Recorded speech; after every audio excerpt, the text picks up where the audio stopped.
Hayırlı erте, Татарстан дәүләт телевидениесенең яңалыклар тапшыруын башлыйбыз. Студияда Гөлназ Ибрахимова бүгенге чыгарылышта. Милли мәгарифне үстерүгә игътибар. Казандагы Адымнар күптелле комплексында мөгаллимнәрнең республика форумы узды.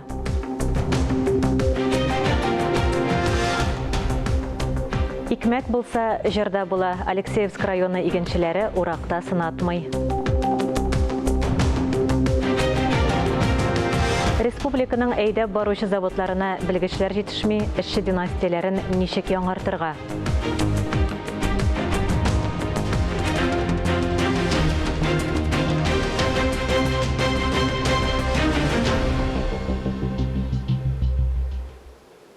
Иранга Татарстан продукциясын китерү турында Рөстәм Миңнеханов Гелән провинциясе губернаторы белән онлайн очрашуда фикер алышты.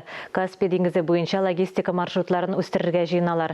Рөстәм Миңнеханов билгеләп үткәнчә, хәзер төньяк-көньяк транспорт коридоры мәсьәләсе яңадан актуаль. Шулай ук ул губернаторга җибәрелә торган продукция ассортиментын активрак киңәйтергә тәкъдим итте.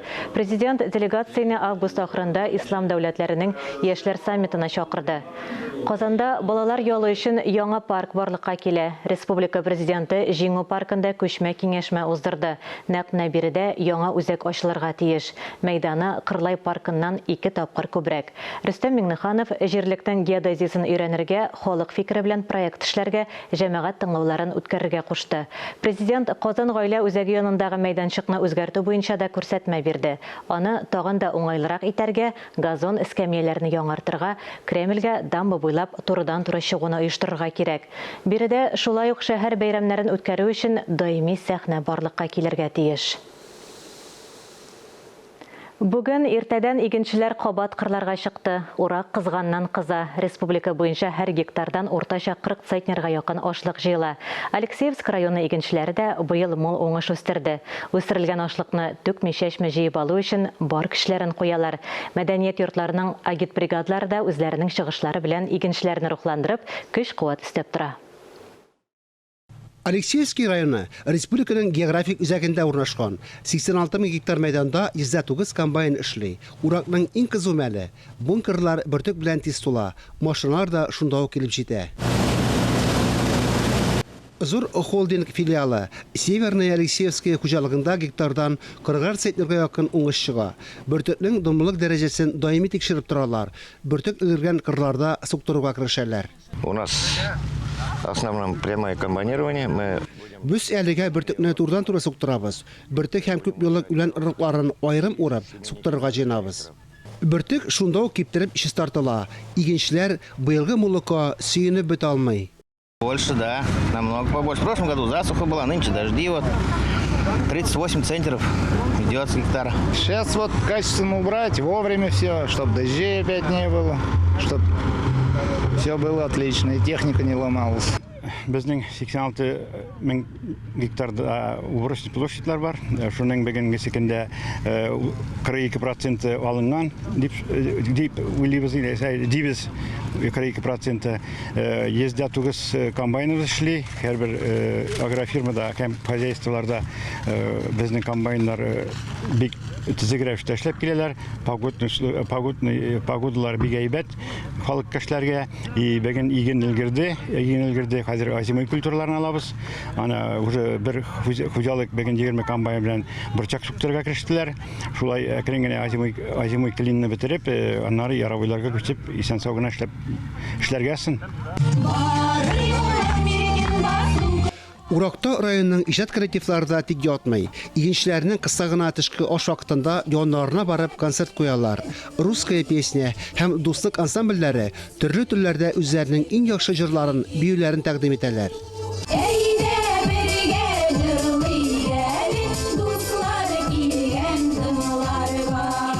Выступаем каждый год в уборочную пару перед нашими механизаторами, поднимаем им настроение, чтобы урожай удался, чтобы у них настроение было веселое. Агитбригада бары хуҗалыклар игенчеләре алдында чыгыш ясый. Икмәк булса, җыр да була диләр. Акырда яңгыраган дәртле җырлар игенчеләрне яңа уңышларга рухландыра, көч өсти. Фанис Мөхәммәтов, Дмитрий Евторов, Владимир Юрков, Илар Сафиуллин, Татарстан яңалыклары, Алексеевский районы. Адамнар белемнәргә һәм татулыкка юл күптеле комплексында педагогия хезмәткәрләренең һәм идарәче кадрларның Татарстанда милли мәгарифне үстерү темасына багышланган республика форумы узды. Туган телдә дәреслекләр бастырып чыгару, татар телен укыту, тел мөхите булдыру, үз халкының телен, мәдәниятен, гореф-гадәтләрен өйрәнүгә кызыксынуны арттыру мәсьәләләре буенча фикер алыштылар. Форум күргәзмә белән танышудан башланды. Осталык дәресләре, методик остаханәләр оештырылды. Татарстан фәннәр академиясе, Казан федераль университеты галимнәре, тәҗрибәле укытучылар чыгыш ясады. Пленар утырышта форум эшенә йомгак ясалды. Яңа уку елында милли мәгарифне үстерүгә игътибарны тагын да көчәйтү, алдынгы тәҗрибәне киңрәк куллану кирәклеге билгеләп үтелде. Ләкин зур вакыйга, белем дөньясы, тормышка өйрәнү, үзара аралашу, иҗади эзләнү, һәм инде менә бигрәк тә татар теле укытучылары бүгенге безнең бу аудитория вәкилләре, сез белән башка телебез язмышын мин һич күз алдына китерә алмыйм. Армиядә хәрбиләргә кирәкле әйберләрнең күбесе безнең республикада җитештерелә. Предприятиенең үзенә дә ярдәм кирәк. Беренче чиратта кадрлар кытлыгы. Җитештерү даими рәвештә заманча технологияләргә күчә. Шуның белән бергә яңа кадрларга да ихтыяҗ арта. Завод хәзер дә яшь югары квалификацияле хезмәткәрләрне эзли. Здесь она не проходит, а вот здесь она должна проходить. Деталь алмаз зигертелгән сыман шыма һәм миллиметрына кадәр төгәл, тигез итеп ясалган. Йөзләгән шундый элементларны берничә станокта бер үк вакытта чыгаралар. Из одного прутка получается 115 вот таких вот деталей. Времени обработки одной детали около 2 минут. Станок алдан бирелгән программа буенча эшли. Һәр элементның үз программасы бар. Аны киләүче билгели. Мәгълүматларны элеккечә кәгазь схемада яза. 13 елда шуңа күнеккән. Кыйммәтле детальләрне куючы белгечләр хәзер үзләре алтын бәясенә тиң. 90-нчы елларда заводлар үз хезмәткәрләренең күбесен югалтты. Аз хезмәт хакы түләнде, абруйсыз һөнәргә әйләнде. Хәзер белгечләр җитешми. Киләүчеләр, станокта эшләүчеләр, җыючылар, контролерлар кирәк. Эш тәҗрибәсе дә мөһим түгел. Үзләре эшкә өйрәтергә әзер. Яңа эшкә алынган һәр хезмәткәргә тәҗрибәле остаз беркетелә. Эш 6 ай дәвамында хезмәткәр үз квалификациясен күтәрә ала. Курсларда стажерларга түләнә, аннан соң гарантияле эшкә урнашу мөмкинлеге бирелә. Кадрларны дары һәм вертолет заводларында да эзлиләр. Элек хезмәт династияләре белән бай булган заводларда хәзер һөнәр осталыкларының кабат тулылануын көтәләр. Фәннур Хәсәнов, Регина Сафиуллина, Ринат Сахибгәрәев, Татарстан яңалыклары. Махсус хәрби операция үткәрү зонасында хәзер Татарстаннан Олга һәм Тимер батальоннары урнашкан.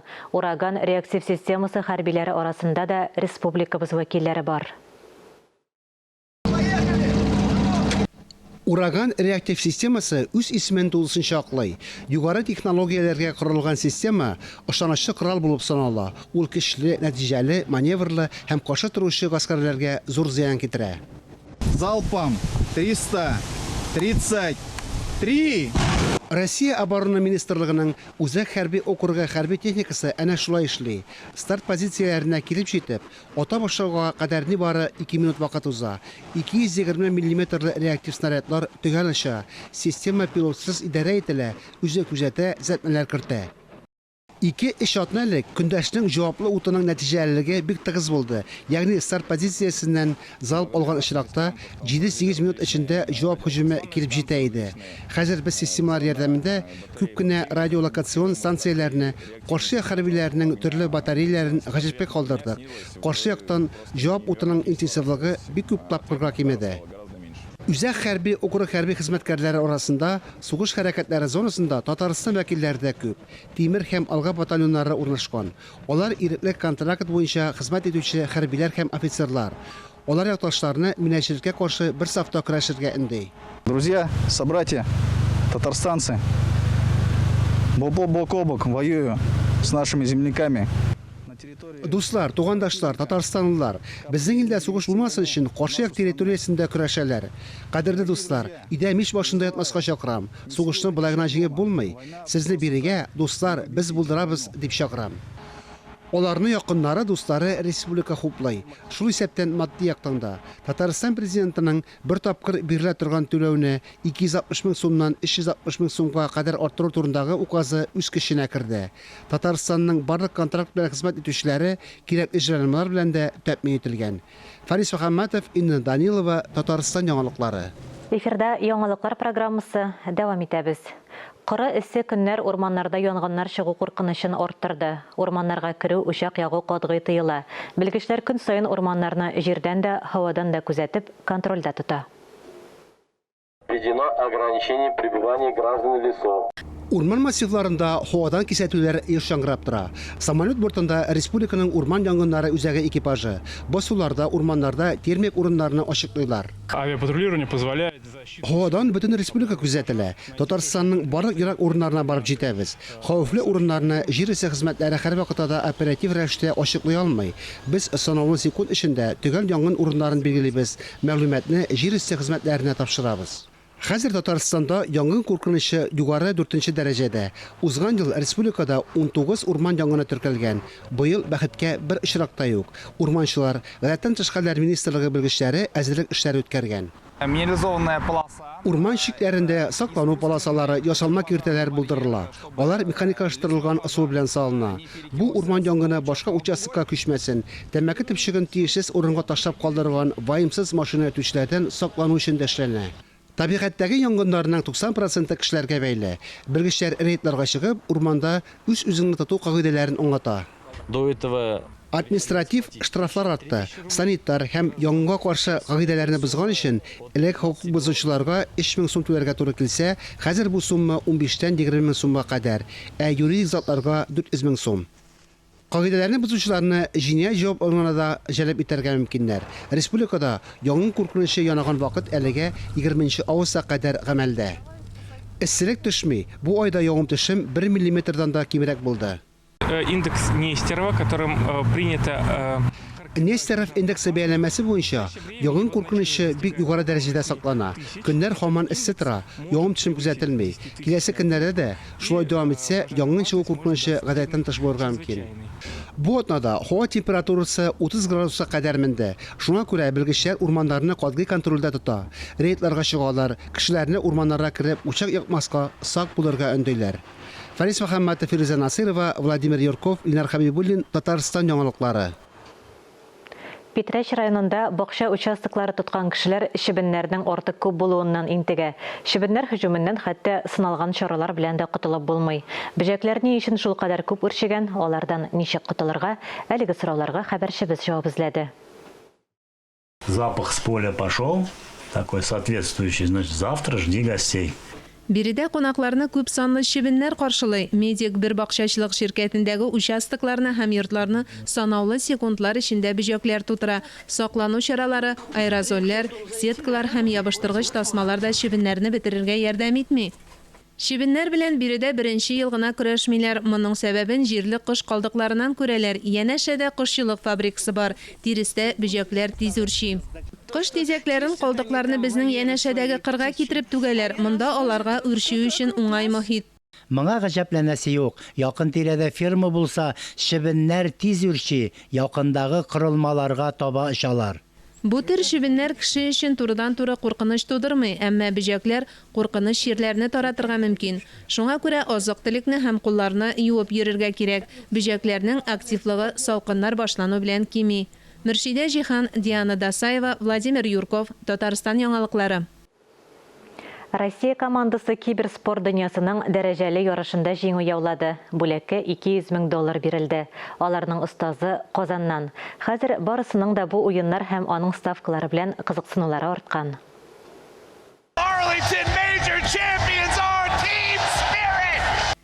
Киберспорт тарихына үз исемен хаклы рәвештә язган коллектив PGL Airlington Major турнирында җиңү яулады. Балалар Кытайның PSG коллективынан күпкә өстен булып чыкты. Җанатарлар шатланды.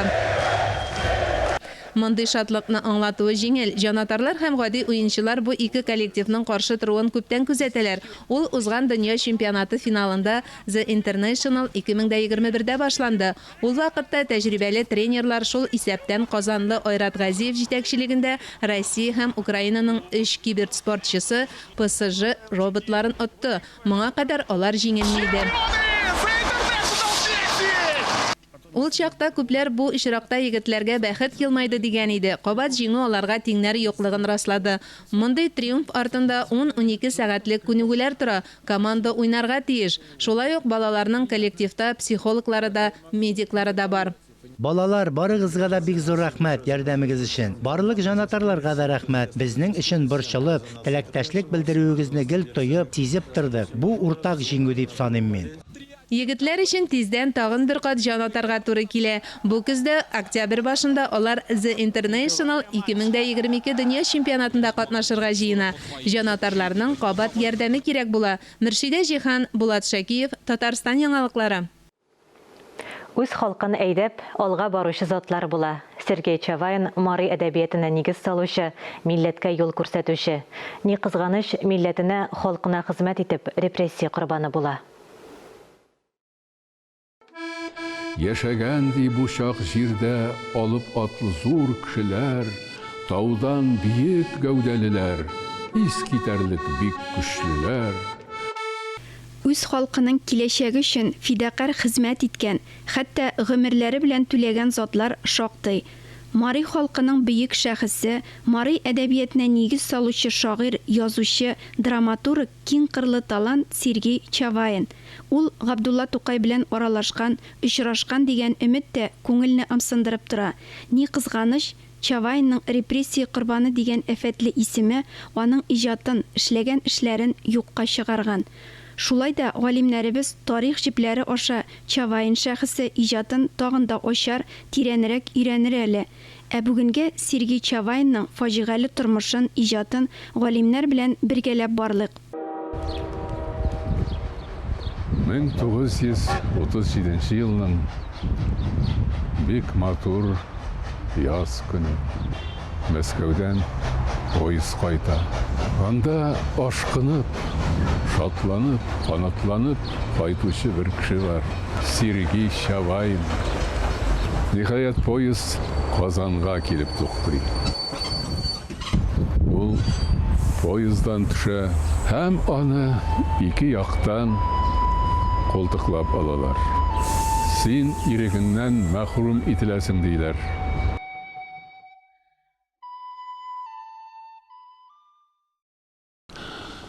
Сергей Чавайн Мари халкының әдәбиятын башлап җибәрүчеләрдән берсе. Без аны чагыштыра алабыз. Осетин Кастахитагуров, Чуваш Константин Иванов, татарлар Габдулла Тукай, Мәҗит Гафури. Аларның гаиләләре шактый ярлы була. Шуңа күрә үз вакытында ул мәктәпкә дә бара алмый. Аны 12 яшендә генә әле әтисе Земский мәктәп дип атала. 2 еллык шул мәктәпкә укырга бирә. Шундый мәгълүмат бар.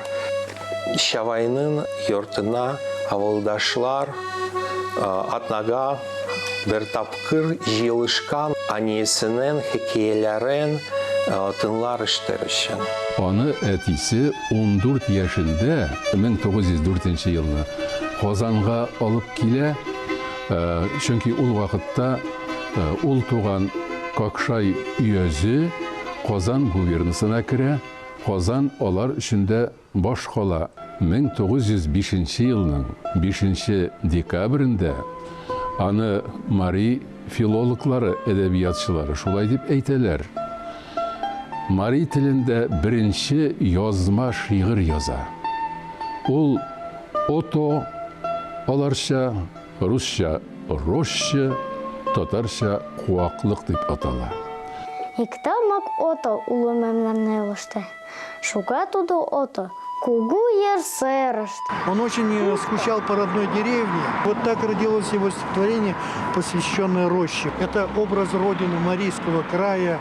Без торган якларда яш урман куера. Тоннарда сандугач жер сибеп уяна.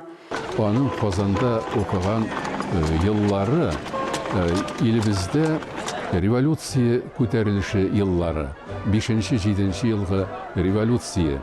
Ул инде татарчаны да бераз яхшы белә. Русчасы яхшы, үзенең туган телен әйбәтләп белә. Шуңа күрә биредәге җыелышларга, митингларга йөри. Хәтта ул безнең Хөсәйен Ямашевның ялкынлы чыгыш ясавын тыңлый. Һәм әкренләп аңа да инде әнә шундый революцион фикерләр керә башлый. Укуын тәмамлаган 1908 елда ул инде китап чыгарырлык дәрәҗәгә җитә. Он аңлады Мари халкы өчен язарга, яшәргә кирәк дип. Именно в Казани он обрел псевдоним Чавайн. И этот псевдоним был напечатан в Марийском календаре, который начал издаваться тоже здесь у нас в Казани. Шундый укымышлы егетне полиция һәр вакыт күзәтеп тора, һәм ул сизә көннәрдән бер көнне аңа гаепләр ташланыры мөмкин. 1920 елда Мари автономияле өлкәсе оеша. Һәм анда Юшкар кеше дигән газета оештыралар. Ул өлкә газетасы. Менә шунда ул башта әдәби хезмәткәр һәм 1 елдан инде редактор була. Башка финогор язучылар арасынан мин шундый тарихны аңлый торган шәхесләрне, язучыларны таба алмыйм. Аның иң зур әсәре Элнет дигән романы. Менә бездә Галия Бану әсәре, Зәңгәршәл әсәрләре ничә тапкыр куелса да, без бит туймыйбыз, һәр вакыт барабыз, карыйбыз. Менә шуның кебек Марий халкының иң сөйүкле әсәрләреннән берсе булып тора. Иҗады киң колаш белән үскән бер вакытта 1937 елның кулга алалар. Гаеп нәрсәдә? Ул да булса, менә Совет хакимиятенә каршы көрәшүче төркемнең үзәгендә булгансың дип әйтәләр. 37 елның 11 ноябрендә ул тормыш белән хушлаша. Аны Какшай урманында атып үтерәләр. 1956 елда ул аклана. Казан утлары журналының 1988 ел 10 санында аның турында бер тәфсилле мәкалә бирелгән һәм шигырьләре тәкъдим ителгән. Ул вакыттагы журналның редакторы Ринат Харис әнә шундый тугандаш әдәбиятларны халкыбызга, укучыларга тәкъдим итүдә бик актив эшләде. Бүгенге көндә дә Сергей Чавайн иҗаты өйрәнелә. Аның исемен мәңгеләштереп, Мари Республикасында китапханә эшли. Ешкар-Олада бульвары бар. Әдәбият өлкәсендә дәүләт премиясе булдырылган. Сергей Григорьевич Григорьев Чавайнның иҗады һәм инде сәяси, гыйльми дип әйтергә дә мөмкин эшчәнлеге бүгенге көндә яшәүчеләр тарафыннан тәкъдир ителә, зур бәяләнә.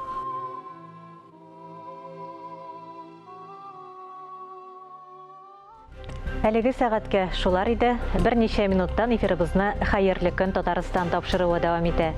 Ә без яңалыклар иҗат төркеме бүгенгә саубуллашабыз. Үзегезне һәм якыннарыгызны саклагыз. Сау, сәламәт булыгыз.